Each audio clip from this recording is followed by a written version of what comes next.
What's up, Giants fans? What's up, the Hub fans, watchers, subscribers? It's your boy Noname, and I'm coming here with an unannounced video that I've actually been planning for a while, like since before I got the channel. It's a full 7-round mock draft. Now, I wanted to kind of get this out around this time, like a month before the draft. You know, get it out in a nice time period we're in. It's like not too early, but at the same time, there's still time for trades and all that to happen concerning picks. But I think this is like a sweet spot for it. So, you know, this full 7-round mock, I put a lot of research and effort into it. The hardest part, of course, was deciding who teams we're going to take past the first round. I think we have a good idea who they're going to take in the first round. So, obviously, there's no such thing as 100% correct with these picks. This is just what I think the Giants should do and what I think they could do given the players available there. So let's start off. Oh, and also I'm going to try and keep it short. Like, I don't want to spend more than 2 minutes on each player, otherwise it's going to be an extremely long video. So, just some criteria for like this mock. The way I consider the rounds of the NFL draft is, and the way a lot of people consider it, is that from the first to third round, that's where you're going to get a lot of starters, a lot of good players to be like almost, they could walk on and be potential starters, or even be potential all-pros. Like, I think with the first pick I'm going to get, Dwayne Haskins, is not really a spoiler. I think he could be all-pro, definitely an all-star in the future. And everybody else from in the second and third round, they're definite starters. They could come in and make an impact. With the fourth round, I think it's more so you're looking at how do I say it, diamonds in the rough, but at the same time, these players have potential to be starters, but it's not like on the same level as the first or third rounders. The first or third rounders are definite starters. These players within the fourth and fifth round have potential to be starters, and then potential to be something more than starters. Like I said, diamonds in the rough. They could become surprise players. Like who was a surprise player in the fourth and fifth round? Well, Dak Prescott, one of our major enemies. He was picked up in the fourth round, and now he's the Dallas Cowboys quarterback, considered one of the best quarterbacks in the league. Brandon Marshall, he was a receiver for us, but we got him way past his prime days, another fourth rounder. So it's like you have these people that have potential to be stars, but then like there's sleepers in there that could be something more. And in the sixth and seventh round, I view it as just all depth players. Yeah, there's always somebody like a Tom Brady who was taken in the sixth round, but he's literally like 1 in a million. So the sixth and seventh round, I view, is just picking up players for depth, for, you know, in case of injury, they could come in and hold the spot down for a couple games. Like for the first one here, with the sixth pick in the 2019 NFL Draft, the New York Giants select Dwayne Haskins, quarterback out of Ohio State. Now then, I don't really need to explain much for this pick. Like I said, I'm going to try and keep it short, so for picks that are quite obvious, I'll move on quite fast with them. But just, you know, just to quickly say some things about Haskins, I believe that he's the best quarterback coming out of the draft. Almost unanimously, he's considered the second best. Either way, it's like 1A, 1B between him and Kyler Murray. I think he fits the Giants system better. I think he has the best cerebral capacity out of all the quarterbacks in here. He has the best decision making to go along with his physical talents. And I like the fact that during his pro day, he showed that he can make throws on the run. He's not immobile as some people like to paint him as. He can come out the pocket. He can escape, get you like a 5-yard carry. He's not going to get you like a 10, 20-yard carry like Kyler Murray would. But he's not immobile. He is definitely like, I'd say, I don't know, maybe Andrew Luck-ish. Andrew Luck is definitely faster, but he could use his legs when he needs to, basically, and he can make throws on his left while running. I mean, like, I don't see any flaws in this guy's game. I like that he slimmed down from the combine to his pro day, lost a little bit of fat, and built up more muscle.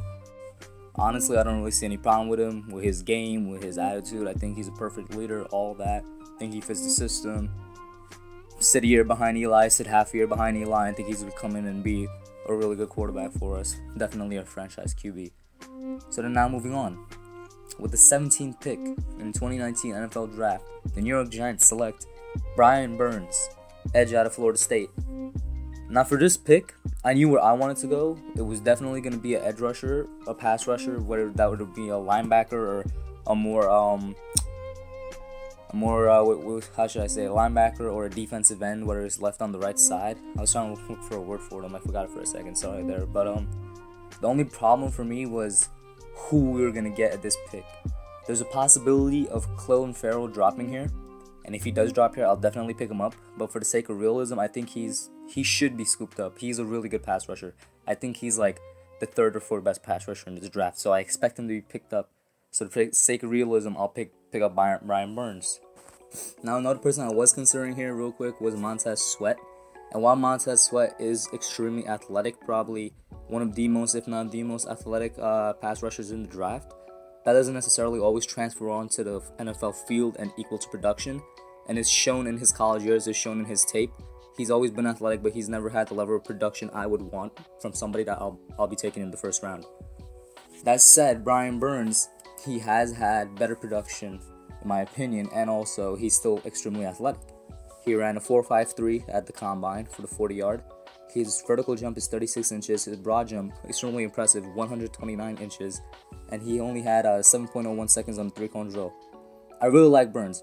He's like a long, thin pass rusher that relies a little bit more on his speed than his power. So that's, for Giants fans, he's kind of like a Lorenzo Carter, but also he's like the new age linebackers that are coming into the NFL.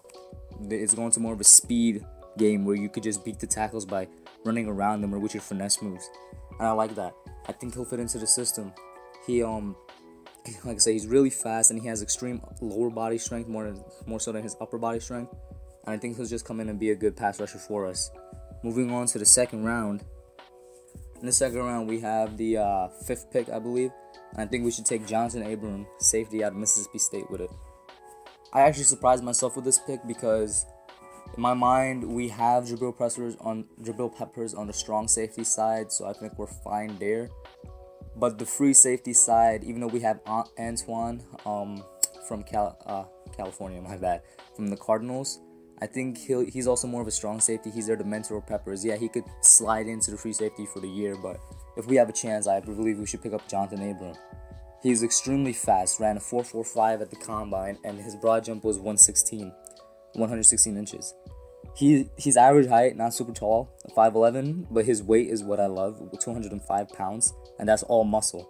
This guy perfectly fits James Bettcher's defense, where he takes people from the secondary, safeties, and cornerbacks, brings them down and blitzes them or uses them as tacklers more so than for pass coverage. He, like his NFL comparison, is Keanu Neal, and this guy is a complete tackling safety. He can still cover, no doubt about it. Put him on a tight end, he'll keep pace with him. Put him on a wide receiver. Like, I don't think he'll keep pace with the number 1s wide receivers out there, but he'll definitely keep up with the number 2 and 3s. He's very tough and competitive. He's very gritty. Plays like an extra linebacker, similar to Collins. And another thing that I absolutely love about him is that he has like this alpha dog demeanor on the field, and I like that in my secondary people. Like, you could look at, I guess, for cornerbacks, Richard Sherman and Jalen Ramsey, they really, they have that dog mentality in them that allows them to play hard. So I think we should pick them up. Moving on to the third round. This is where we go with the O-line. I say we pick up Titus Howard, offensive tackle out of Alabama State.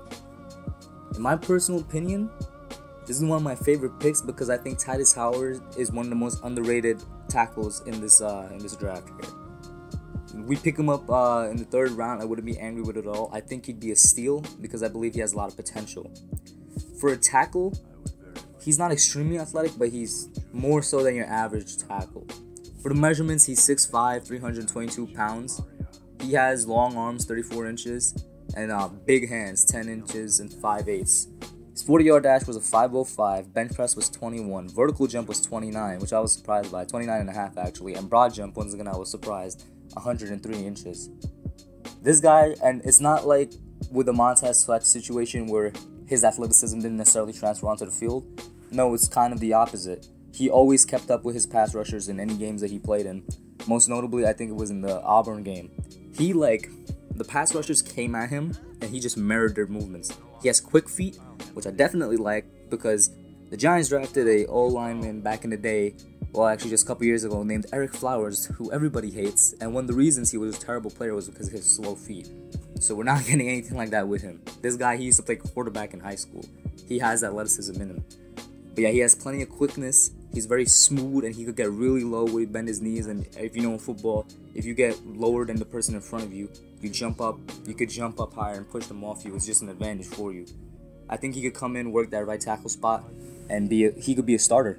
I really do think he could be a starter. And not only is a pass blocker, he's a run blocker too. I've seen this guy go up in the second level with linebackers and block for his running back. So he's gonna be great for Saquon. We pick him up, he's a steal. Let's go on to the next pick. So with the 6th pick in round 4 of the 2019 NFL Draft, the New York Giants should select Jermaine Pratt, linebacker out of NC State. And Pratt, listen man, he's pretty cool, I guess you could say, but he's a really good player, and I like his story. I like the path he took, because before he was a linebacker, he was a free safety, which is kind of ironic considering the Giants need a free safety. The main reason I picked him up, not gonna lie to you guys, is because last year our linebackers absolutely sucked in coverage when they were put on running backs and tight ends. They always got burned. I know Alec Ogletree got 6 interceptions. That's amazing. But most of them came from tipped passes, and a couple of them came from him being out of position, and he just got lucky with an interception, right? Here's the thing about him, Jermaine. As a free safety, he had 32 tackles and 3 pass breakups and an interception. When he moved to linebacker, in his first year, he was part of like a 3-man rotation. His first year, he had 69 tackles, 5.5 for loss, 2 interceptions, and 2 pass breakups. He was the leader of the defense on NC State as a senior. That was just his first year as linebacker. And everybody knows your first year at a new position, most of the time you spend getting used to it. Imagine coming into the NFL under the right system, under James Betcher's system, and you improve even more. He could get like 75, 80 tackles as a rookie. Man, I'll be happy if he maintains that 2 interception, but if he gets more, of course, it's a blessing. But this guy is amazing. He has experience as an inside and outside linebacker, so we could put him at one of those middle linebacker positions, have Alec Ogletree on one side, him on the other. Because we already have Lorenzo Carter on the outside linebacker position, and there's somebody else in this draft I want to pick up to put on the other side. So, like, that's like my dream lineup in my head right now. He's been really great, and I think he'd be a steal at this pick. Throughout 2018, he always posted production in all the statistical columns that you're going to look for. When he tackles, he follows through with his tackles and wraps up feet. So he's good for like in the secondary level there if he needs to drop back.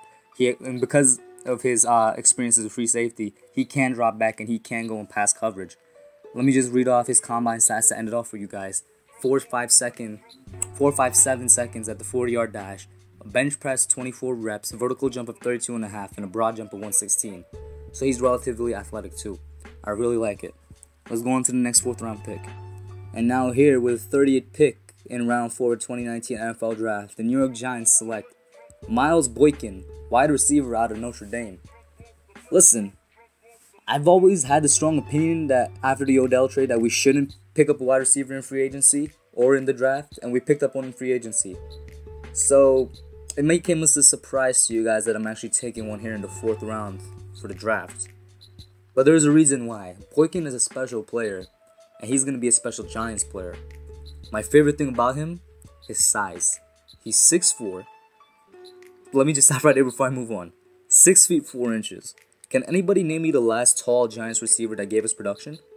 And you can't say Brandon Marshall because he was past his prime. He didn't really do anything for us. The last one I can name was Plaxico Burress. Anybody remember one of the best things Plaxico Burress did for us? Oh yeah, let's help us win a Super Bowl.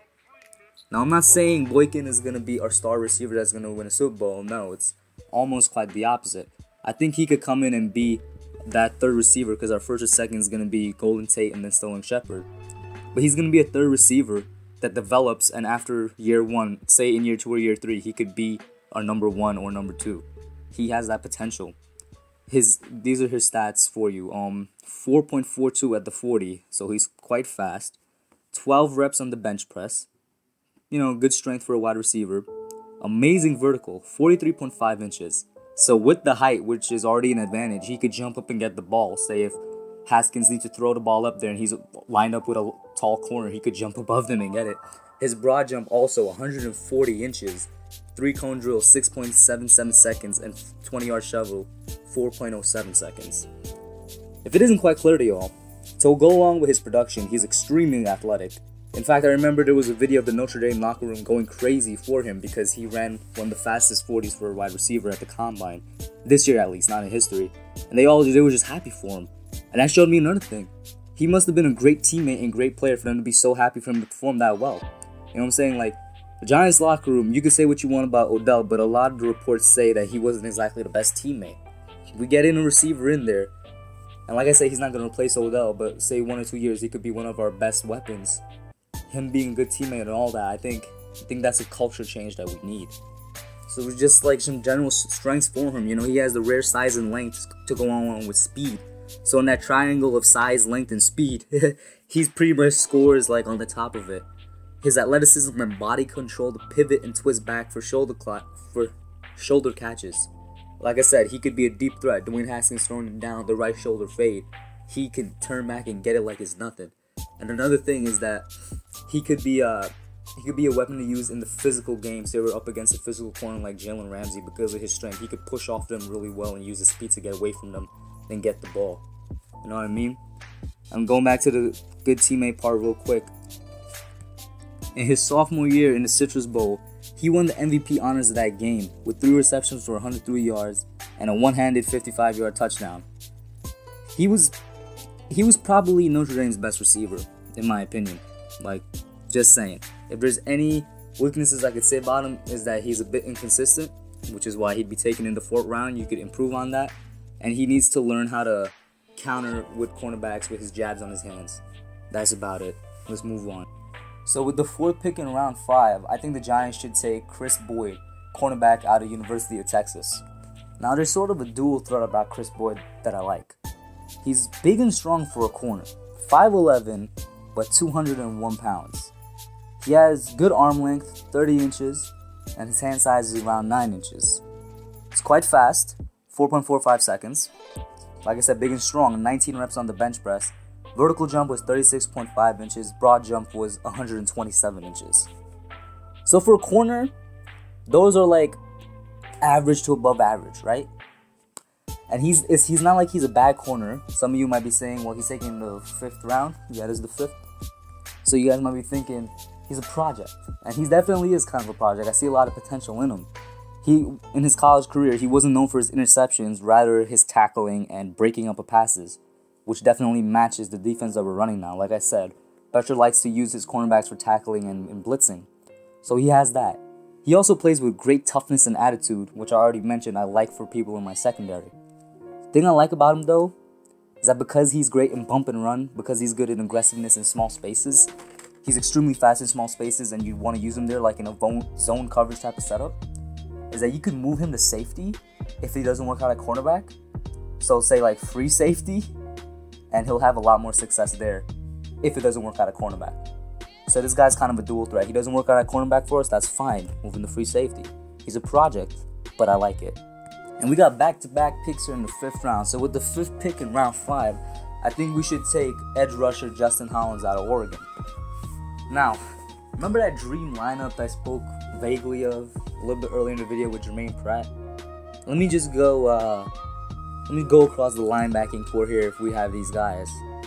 We got Lorenzo Carter on the weak side, then Alec Ogletree, middle linebacker 1, Jermaine Pratt, middle linebacker 2, Justin Hollins on the strong side linebacker, because he's an edge rusher linebacker, right?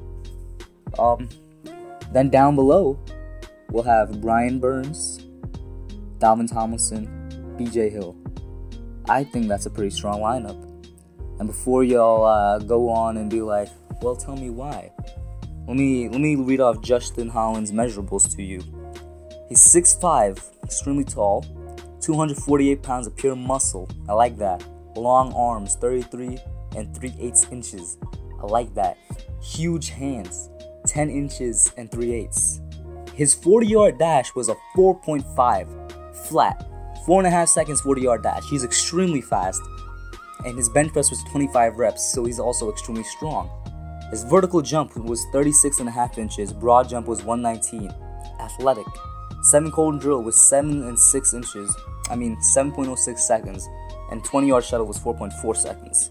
Let me talk about his first year when he moved to linebacker, because at first he was defensive end. Moving from defensive end to linebacker, depending on the system, isn't really much of a big move, but these were the stats he posted. 59 stops, with 11.5 of them behind the line, 3.5 sacks, and then he also had 3 forced fumbles. This dude almost has a nose for forced fumbles and strip sacks. Anytime he goes at the ball carrier, he's tackling them. He's looking to also punch that ball out or drop the ball carrier in a way such that the ball will always pop out.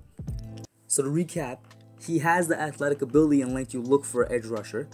He's shown consistent improvement and growth every single year he's been on the Oregon Ducks. He has every down potential. He's really agile and loose, so he's a slippery target, both for the quarterback to keep his eyes on and for tackles to block. He's extremely productive in close range situations, and he can drop and cover if he needs to. Like I said, that was a huge weakness for Giants linebackers last year, so now we have an edge rusher that could do it.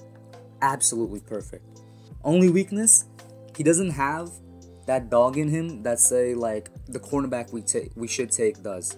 I want him to have and play with more consistent aggression in his plays. Like when you play with aggression on the defensive side, it almost gives you like a power up or a boost. You perform a lot more well, and you see this in the NFL a lot of the times.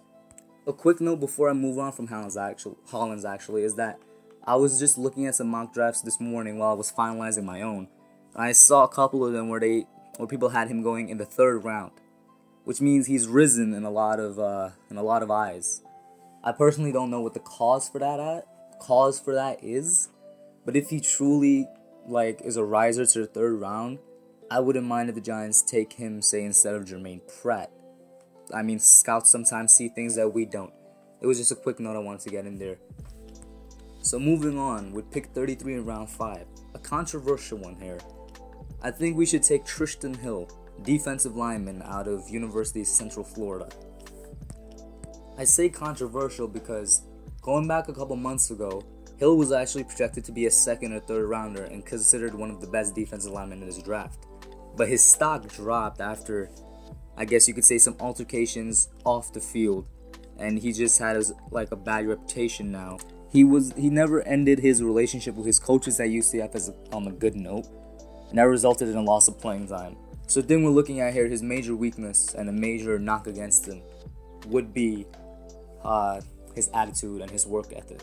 And not to say that he has a bad work ethic, but when it's challenged, he has a problem with it.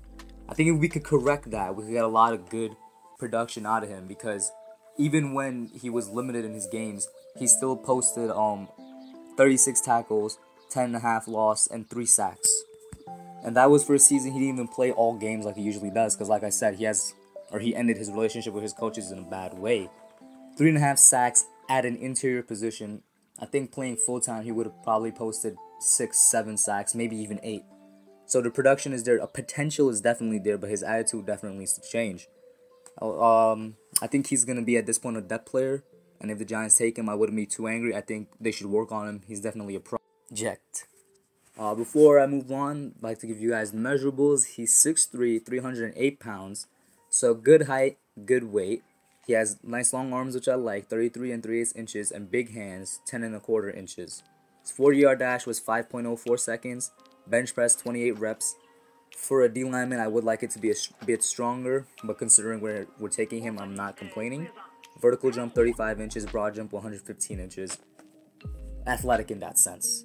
So let's move on to round 6, where we only have 1 pick, actually. So with the 7th pick in round 6, I think the Giants should take Terry Beckman Jr., defensive lineman out of Missouri. Yeah, that's right. I'm going back-to-back defensive linemen. And this one is also kind of an insurance policy to say if Tristan Hill doesn't work out.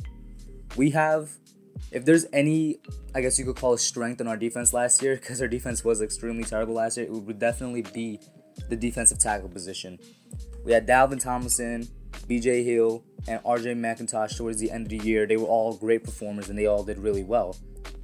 Terry Beckner, I see him as a depth player, but a good depth player. He could come off the bench, get some playing time in the rotation. I think he'll be fine. And like I said, he's an insurance policy to say if the project on Hill doesn't exactly work out for us. Beckner is 6'4", 296 pounds, an arm length of 32 inches, and hand length of 8.5 inches. He ran a 5.19 at the 40, bench press of 28, vertical jump of 24.5, broad jump of 98. So you could see in all those categories, he's a little bit, I guess you could say worse. I don't want to say worse, it sounds bad, but he's not as impressive as Tristan Hill. He matches with him in the bench press though. Beckman is a really good run stopper, and he like flashes. He has these moments in games where he shows that he could be a top NFL prospect. He has really nimble feet. He's strong and athletic enough to compensate for when he's really stiff when taking on double teams. And that's another thing. If he was double teamed in college, it means that they're definitely planning to contain him. Say the opposing teams are planning to contain him for a reason. And that's because of these flashes that he has as a run stopper and a potential inside sack master. He has a lot of upper body power, and he could shed blocks like nothing. And he's really good with getting past the inside guards and centers to get to the quarterback or ball carrier. Not to mention, despite his weight, he plays like he's heavier. So like when he's tackling and trying to get at somebody, he drops them with a lot of weight. The only, or I guess I should say, there's really two things I worry about him, is that his consistency. He struggles to maintain his production and progression at a consistent pace. And he has been injured quite some bit in college years. So those are my only two concerns. But like I said, the 6th and 7th rounds, I'm looking at depth players. I don't mind him being a depth player. So for these last two picks, I'm just going to go through them relatively quickly because it's not an insult to these players or anything, but I see them more so as just depth players that could go in there in positions of need. Like our offensive line and secondary last year were very thin because of injuries and whatnot. And so I viewed them there as beater. They could come in and hold it down for a couple of games. So with pick 18 in round 7, I think we should take Tyler Jones, offensive guard out of NC State. Another NC State product here. He's 6'3", 306 pounds, with long arms, 33 3/4 inches, and big hands, 9 3/4 inches. He has 23 reps on the bench press. I would like him to be a bit stronger for our offensive guard. 31.5 inches vertical jump, which I was surprised by, and also his broad jump, 111 inches. Now, Jones has moved around quite a bit in terms of position in his college years. He's played at left guard and played at right tackle. What we're bringing him in for, yeah, I'd want him to be either a right guard backup or a right tackle backup. He's shown he has solid tape, but it's just not something that will wow you, and it's not something that will make you think he's an NFL starter. He just has that type of tape that's suitable for a backup. He did have really solid tape though against Clemson, and he showed off his own blocking talent. It was absolutely tremendous. He kept up with all the Clemson pass rushers. Like some of them that are going in the first round this year, like Dexter Lawrence and Clelin Ferrell. He actually kind of kept up with them during that game. He performed admirably and mirrored their movements. So for just a couple of his strengths, he started our harder positions before, such as the left and right tackle. He's played guard. He's basically moved throughout all the offensive line. He could fill in any spot, really. And he's absolutely a durable and dependable player. Like I said, you're going to come in for somebody that's injured. You won't worry about him getting injured. He's never been injured in his college years. Moving on to our very final pick. With pick 31, second to last pick in the entirety of the NFL draft, I say we pick up Ken Webster, or Kendarius Webster, out of Mississippi, cornerback. Another player, like I said, just straight up for depth. He's 5'11", 203 pounds, 33-inch arms, kind of small hands, 8 and 7 inches. He ran a 4.43, so he has good speed, 18 reps on the bench press, good strength. He has an amazing vertical jump that I love, and broad jump, 43 inches on the vertical, 133 inches on the broad, so he is extremely athletic. And Ken Webster was an absolutely solid player at Ole Miss. The problem is, at his first couple years, he was like that guy on the Ole Miss defense. He was considered the best cornerback and one of the best in the entire country. Unfortunately, because of injuries that derailed his college career, he came back and he was never the same, and he actually kind of degressed a little bit. So he went from being one of the best in the country to now he might not even get drafted. I have no idea. But I think we should pick him up because of that experience he's had as being the best. He knows what it takes to be the best, the work ethic, all of that. He's still had solid production at Ole Miss after his injury. He has really good strength, really good speed, and really good athleticism. I think he could come in and be a good depth player. In his 2017 season, he had 29 tackles, 1.5 of them for loss, 2 pass breakups. He was a part-time star in 2018. Like I said, the injury really affected him, where he actually led the team with 2 interceptions, 30 tackles, and 6 pass breakups. So he's still posting really good numbers considering the injury he had. It was an ACL tear, and it's almost impossible to be the same player after your tear like that. But I like him for our team. I like him with our very last pick. I have absolutely no problem with it. So that was my mock draft, guys. I hope you like it. You may have noticed that I focused mostly defense on that draft because that's where I think the Giants should go. Our offense was absolutely not the problem last year. We're in rebuild mode. I think we should rebuild our defense most importantly. The offensive line is almost finished. I think if we go this route, we'll have a really good path in the future. We'll have really good prospects, really good potential, all that. Like I said before, no draft is absolutely 100% correct. This is just what I think we should do and what I think the best players available are to take. I hope you like it. Please like, comment, share, subscribe, share wherever you like to share things. Facebook, Twitter, Insta. Links are down below. Thank you guys. I'm out. Here.